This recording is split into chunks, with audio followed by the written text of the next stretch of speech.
GB News certainly hasn't kept quiet when it comes to sharing its thoughts on Virginia Giuffre's posthumously published memoir, Nobody's Girl. GB News' Eamonn Holmes certainly hasn't held back when it comes to harsh criticism of disgraced Prince Andrew following the posthumous release of Virginia Giuffre's memoir. The book, titled Nobody's Girl, details Ms. Giuffre's encounters with convicted felon Jeffrey Epstein and his ex-girlfriend Ghislaine Maxwell. It also details her allegations against Prince Andrew, which the royal family has consistently denied.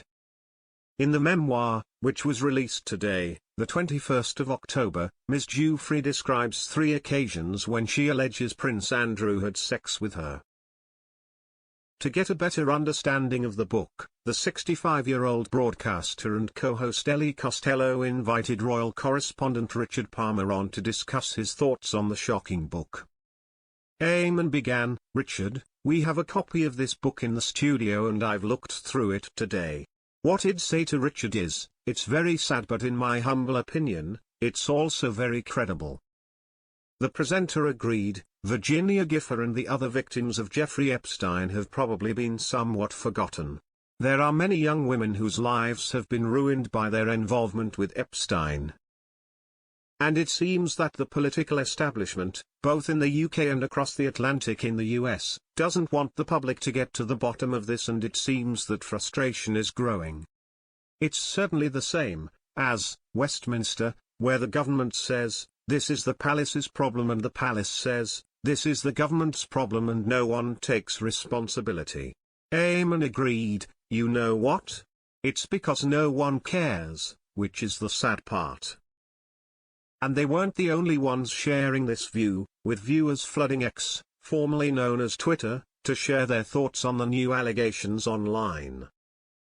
One user wrote, "It's like trying to find the bottom of a pint of beer. Everyone is more concerned about the next round than sorting out the mess. This just reminds us that these people love to distract us." Another agreed, "Eamonn is right with this passionate speech," while a third agreed, "It's because too many powerful people are caught up in it."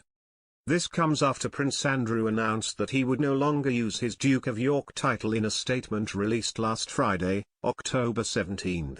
In a message released by Buckingham Palace on Andrew's behalf, the prince said, "I will therefore no longer use the title or the honours that have been bestowed upon me."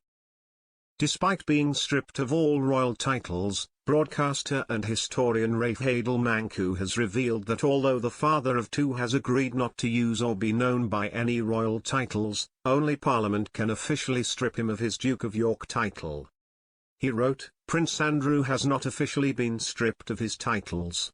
Legally, he remains HRH Prince Andrew, Duke of York, Earl of Inverness, Baron Killyleagh, KG, GCVO. However, he has agreed that he will not use or be known by any of these titles and designations."